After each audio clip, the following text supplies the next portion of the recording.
All right, welcome everyone. Today is August 31st, 2022, and this is the Cluster API community meeting. Cluster API is a Kubernetes SIG project, and as such, we follow the Kubernetes SIG's community guidelines, which essentially means please raise your hand using the chat functionality if you'd like to talk, or using the participants, and please be kind to each other. So yeah, with that, we will welcome any new attendees to this meeting. So if you haven't come to this meeting before, or maybe you haven't spoken to the group before and you would like to introduce yourself and say hi, we would like to take this opportunity to allow you to do so. So please feel free to unmute and introduce yourself.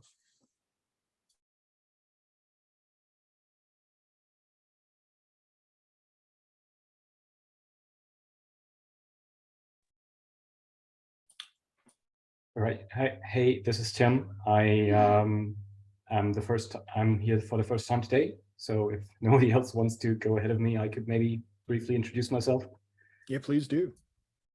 Yeah, so I work at SUSE. Not everybody will be familiar with the company. We are a provider of open source solutions, and we're probably most known for our Linux products, but we also have Kubernetes and Edge solutions, and I work in the product management for our Edge BU, and I focus on the telco industry. And I have been playing around with Cluster API recently. Well, we're happy to have you here, Tim. I have a feeling you might know a colleague of mine named Alex too.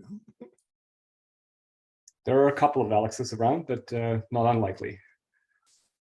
All right, would anyone else like to introduce themselves? Hey, can you hear me? Yes, coming through loud and clear.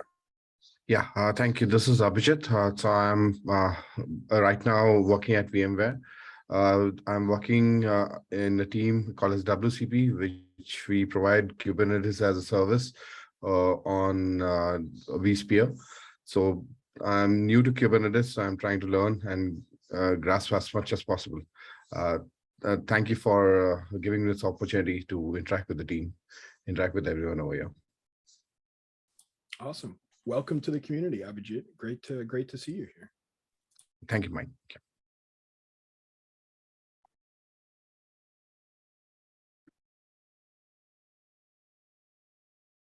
I can go next, maybe. Hi, everyone. This is Giuseppe. I work at NVIDIA, and this is the first time I attended this meeting, and thanks a lot for hosting. And we are working with the cluster APIs, and we would like to know a little more. And this is a great opportunity for us to learn and yeah, grasp additional information. Thanks. That's awesome. Welcome, Giuseppe. Yeah, lots of new folks this week. Welcome to everybody.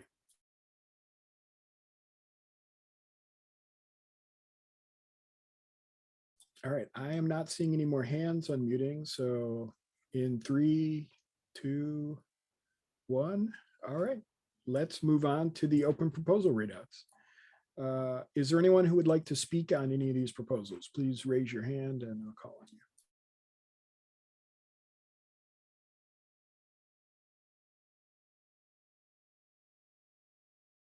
All right, I am not seeing any hands go up, so we will move on to the discussion topics.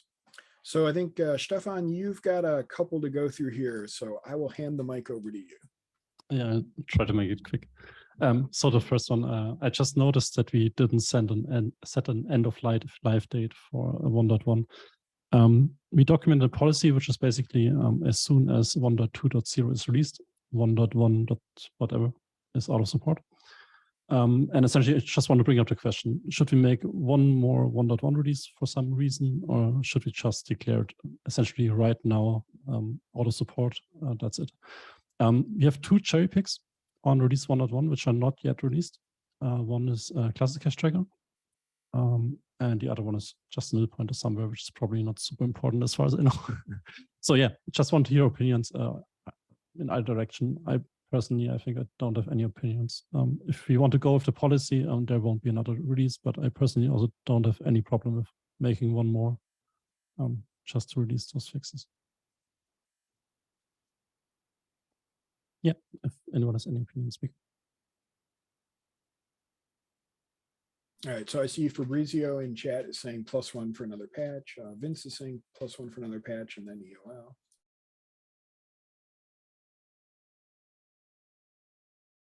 Okay, sounds good. I'll take that one, and yeah, I mean, I'll update the documentation, etc., etc. And I think the next monthly release for 1.2 should be roughly in 2 weeks, and maybe just do the 1.1 at that point too, and then we're done.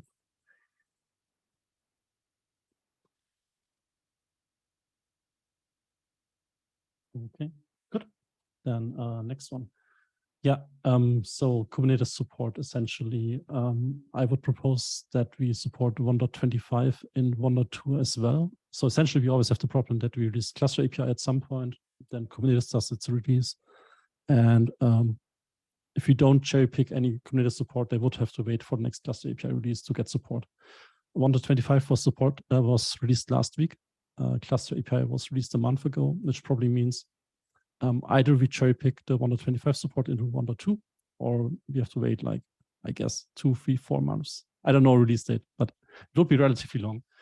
It looks like the cherry pick is mostly just also adjusting the test jobs to verify that it actually works. It looks like it should already work. So yeah, question here is any opinions about supporting 1.25 and 1.2, pro or con? Let me know. In the last time we cherry picked 1.24 support back in 1.1. So we have kind of a precedence case. That's how we do it.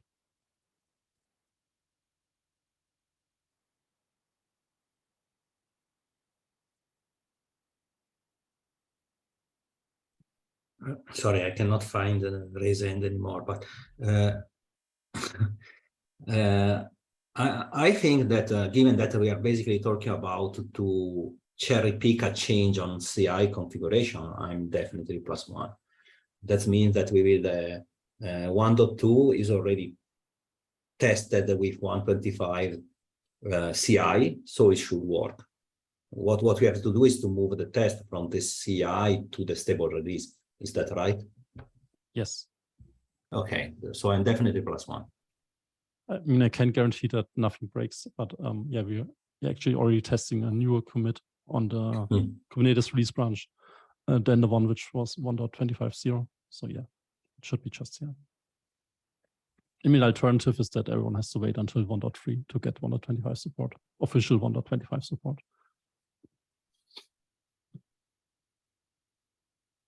Yeah, I mean, I think it's nice to be able to provide this where we can. You know, so I guess I'm +1 as well.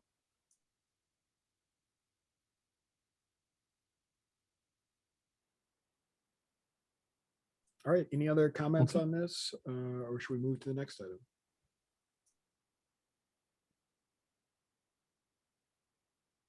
But I don't see any hands or chat messages, so why don't we go to the next one? Next one. Okay, so can you maybe open that link to the book, the second one? So like 1 or 2 months back, we talked about a change that infrastructure providers have to make so that they are compatible with cluster class and cluster API 1.2, which is essentially the second bullet point here with adjusting the webhook. We were talking about this internally and recently noticed that we currently don't have end-to-end, let's say, no easy end-to-end test coverage to verify that that webhook in info provider is implemented correctly. So what I linked in the meeting notes, which is the second link that you opened, is a PR to extend our current end-to-end test. So we already have an end-to-end test which does something very similar, and that PR extends it to also. It's a detail, but essentially we are also testing that we are able to rotate infrastructure machine templates, and that's what a test is. Yeah, now testing. So why I'm mentioning it, one, just a reminder, whoever is bumping to cluster API 1.2, if cluster class should work, please remember to make that webhook adjustment. And second, I would also propose to cherry pick that PR back to release 1.2, which essentially makes it easier for infra providers which are picking up 1.2 to actually verify that 1.2 works correctly. That's also something that is not strictly in our policy as we have it documented today, but we have a history of, let's say, cherry picking changes in test framework to make it easier for other providers to pick up test improvements. So maybe you should adjust the policy a little bit to say, hey, that's something which we also do regularly. All right, does anyone have questions or comments about this? I see Fabrizio's given a +1 to everything.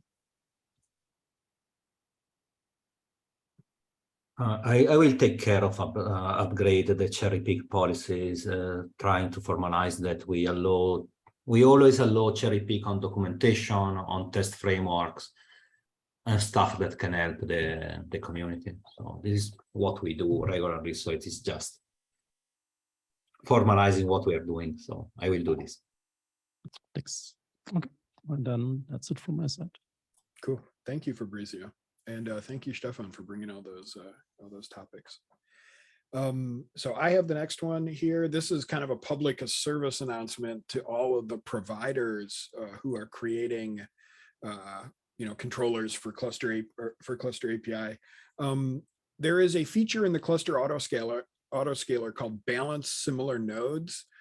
It's a very popular feature that allows users to select, in the case of Cluster API, they'd be able to select multiple machine deployments and tell the autoscaler that it should balance any sort of scaling opportunities between those sets. So you can imagine a situation where you have, multiple machine deployments in different zones maybe, and you would like the autoscaler to expand them in an even manner. So instead of choosing one or choosing at random, it would try to balance nodes between the multiple sets that it has. Now, I'm kind of making a call to the providers out there because there is a piece of code in the autoscaler that allows us to basically ignore a number of well-known labels. And I've been trying to add these as we come across them. So you can see, for example, we ignore this zone label for the topology of the block storage drivers in AWS. And similarly on Alibaba Cloud, there is a CSI plugin that has a similar kind of zone awareness label. IBM Cloud has a label that they use with their cloud controller managers.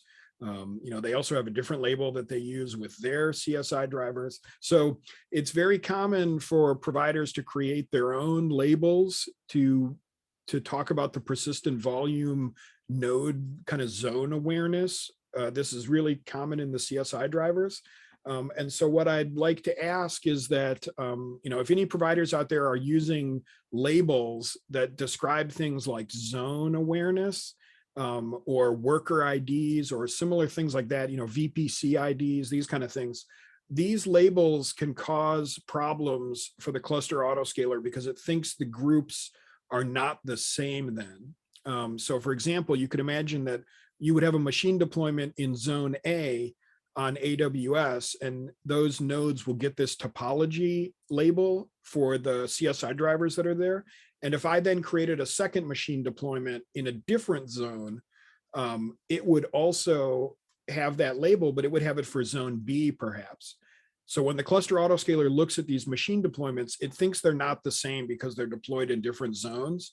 And this is not always the behavior that we want, especially when balancing, because the zones, it's not a topological difference in terms of the capacity of the machines. It's just a difference in where they're located.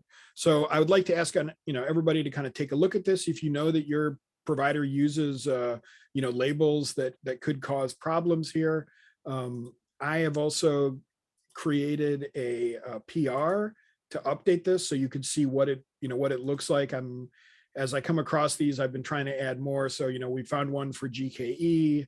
And I think we found another one on IBM. So basically, just if you come across this or you think about it while you're working on your provider, please think about making a patch to the cluster autoscaler or reaching out to me if you know what the label is. I can make a patch pretty quickly, but this will make sure that people who are using the cluster autoscaler with Cluster API kind of have the best experience when it comes to using these features. So I guess with that, I see Jack, you've got your hand raised, so go ahead. Yeah, this seems like a really interesting spike. The just looking at that set of labels that we want to identify, to me is an architectural smell that this is not going to be a sustainable approach, because this will continue to grow and we'll always miss things. So maybe now is not the time to go to a deep dive, but I would actually love if you were able to set up like a 30-minute or an hour Zoom session to go over this, to catch some folks up who might want to participate at this point. I mean, I haven't been involved up to this point, so it's a little bit unfair that I would want to insert my 2 cents. But I'm curious if there is an alternate way of accomplishing the same thing, where we don't have to anticipate and know about these specific labels that, yeah, I mean, I'm sure we've all observed that these things can get introduced very rapidly in different providers for different sort of project spikes, and they can be really hard to anticipate, and suddenly a cluster that's working fine with this solution gets this new functionality onto it, and then all these autoscaler things start breaking in unexpected ways. And we're going to be really hard for us to avoid that if every informing label has to be known in advance. Right. And, you know, maybe this is better saved for the, this is maybe better saved for the deep dive session, but there is a flag that people can use to the cluster autoscaler to give these when they launch it. So they don't need to be in the code. I was kind of bringing the public service announcement here just to kind of say, hey, this is a way we can make it better if people know that they have, if they have these labels that aren't going away or whatever. But yeah, I could certainly follow up by doing like a 30-minute deep dive on this. Yeah, I mean, I just think that the value proposition of being able to balance across nodes like this is super cool and missing in Cluster API. And I would love to congratulate everybody who's done hard work on this and maybe offer some annoying feedback at the same time. Thank you so much, Mike. Yeah, cool. I will look to set that up in the next couple of weeks. I'm also curious to set up a deep dive about testing too at some point, hoping to get Fabrizio's assistance there. But yeah, maybe just like a 30-minute session is probably all we need. So let's see, I see Stefan saying, so essentially the multi-AZ rebalancing that we're missing in machine deployments. Yeah, I mean, you could do this today by manipulating the command line parameters to the autoscaler. So you can make it work today.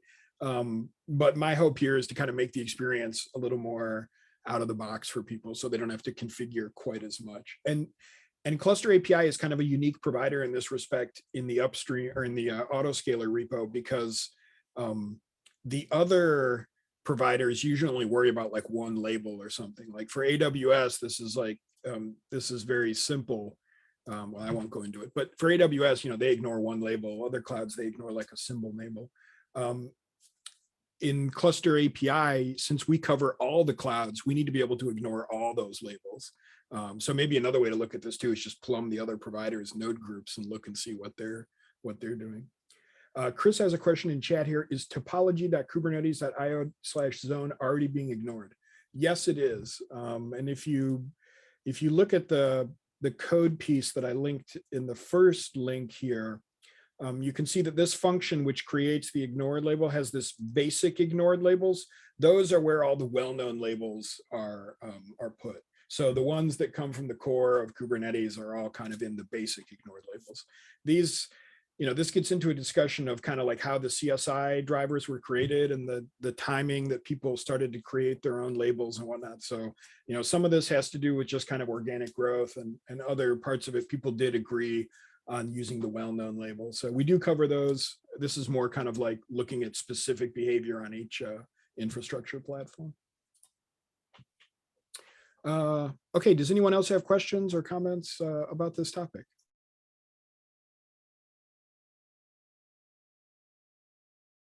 All righty, I'm not seeing any hands go up, so let's move along. Jonathan's got a PSA about the Cluster API visualizer. I'm very curious about this. Take it away, Jonathan. Hey, yeah, I just wanted to share that I made a V1 release of the Cluster API Visualizer app. The main change is that I've added cluster resource sets and templates to the visualization graph. And I'm working on adding it to CAPI-tilt as well.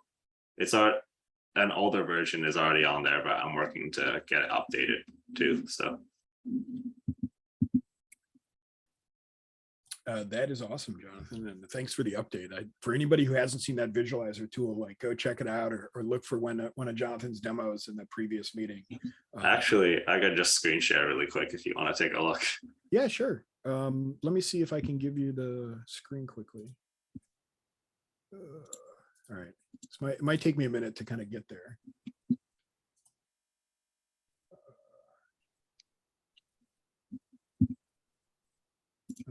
Does anyone know where that is? Do I have to make him a host or how does that work? Co-host, I think. But you might not be able to. You can just go on the security and just say allow participants to share their screen. Okay, I just made him co-host. Cool. Thank you, Stefan. Yeah, I think probably you couldn't do it because you're only co-host while I'm still the host. Maybe.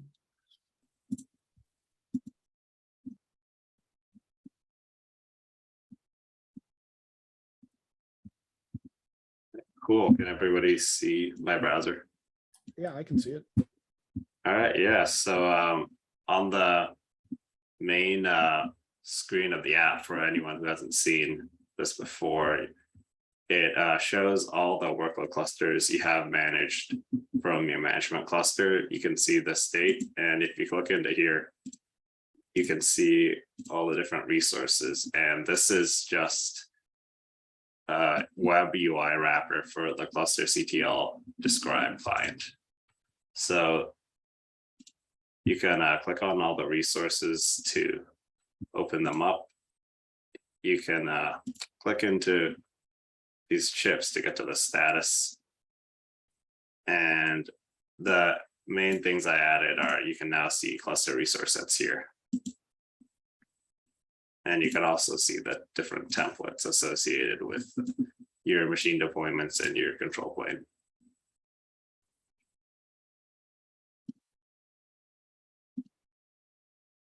You can also search for fields. And for things that aren't finished loading or aren't ready, you can also hover to see the reason on the chip.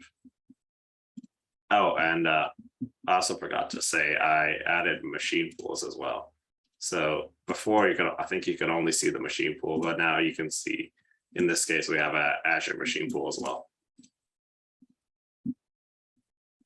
But yeah, this is what I added for the V1 release. Hopefully it's helpful for people getting into Cluster API and existing developers. Yeah, +1. I mean, I think it's just such a cool visualization and like a way to interact with the cluster. Does anyone have questions or comments for Jonathan? Seeing lots of great work, pretty awesome in the chat. So I totally agree. All right, cool. So let's see here if I can just go back to share screen quickly. I think we're just about done here, but we've got a few provider updates. So first provider, CAPC, someone take it away.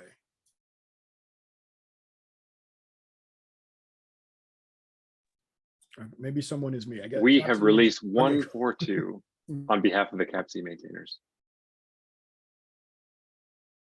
Thank you, Jack. Emphasizing some really great fixes for the Azure Managed Cluster implementation, which is AKS on CAPC. And thanks to all the community folks who are responsible for those fixes. Thanks, Mike. Cool. Awesome. Thank you, Jack. Joe, you'd like to cap OCI release? Yep. Just wanted to announce 050's out with it's got a few small fixes in it. One is basically we had the tagging thing that I brought up last week where it would never update if you auto tag your compartments. So just a small fix, but wanted to get it out there. Cool. Awesome. And we appreciate it.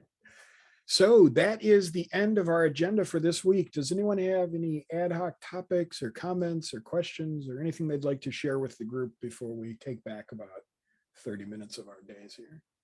Yeah, Joe, take it away. I just had a real quick question, and maybe I've missed this. So machine pools are still experimental. Is there any idea of when that might move past experimental?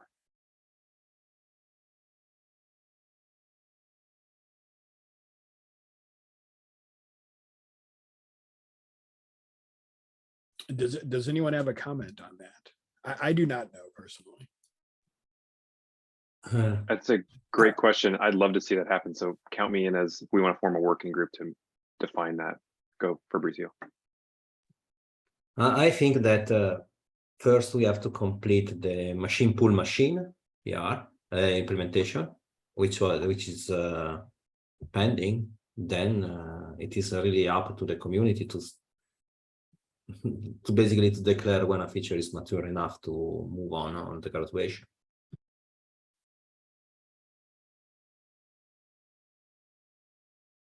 Okay, thank you.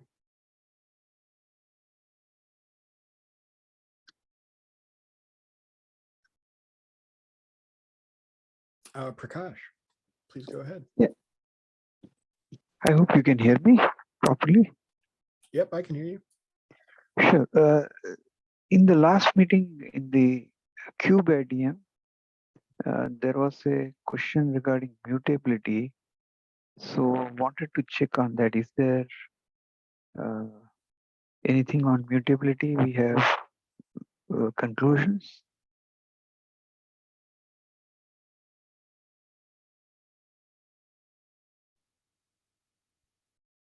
Does anyone remember that conversation or have an update that might help Prakash? Let's look and see what happened in the last meeting here.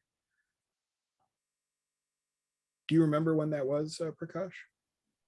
No, I'm coming after a long time, so. See, the reason was the KubeAdmin folks, they were trying to see if they can do something declarative so that it's usable by cluster API. And the answer there was, okay, we don't have any indefinite say on cluster API on the mutability issue. So until we have that, we really can't move for a declarative way of allowing KubeAdmin to be used by external users. Yeah, that does not sound familiar to me. Does anyone else have a comment, or does this sound familiar to them?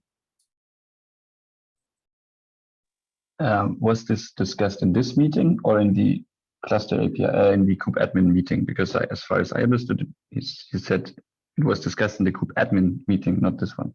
Yeah. KubeAdmin wanted to know from cluster API team is mutability about the mutability status for being able to upgrade declarative using KubeADM.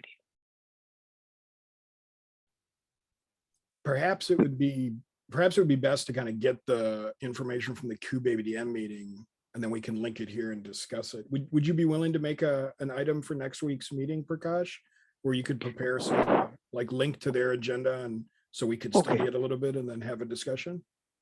Okay, I will do that. Thank you. Put an action item and do that.